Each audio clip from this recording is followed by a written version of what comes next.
Hi viewers, எப்படி இருக்கிறீங்க? ஆனால் நான் 2 மாதமாக வீடியோ போடவே இல்லை. ஏன்னா கொஞ்சம் ஒர்க் போன இடத்துல கொஞ்சம் ப்ராப்ளம் ஆயிடுச்சு. அதாவது நான் படிச்சிருக்கிறது டிஎம்எல்டி லேப் டெக்னீஷியன்.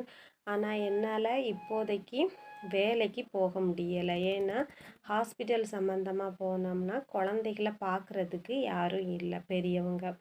அதனால ஒர்க் போகாமல் தான் இத்தனை வருஷமாக வீட்டில் இருந்தாச்சு. இப்போதாவது டுட்டோரியல் ஒர்க் போகலான்னு போனால் அங்கேயும் என்ன ஆகுதுன்னா சேலரி ப்ராப்ளம். அதுவும் அமைதியாக சேலரி என்னால் தர முடியலன்னு சொல்லியிருந்தா கூட பரவாயில்ல.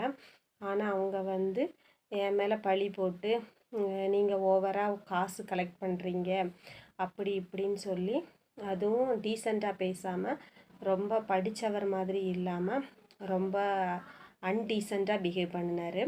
அதனால நான்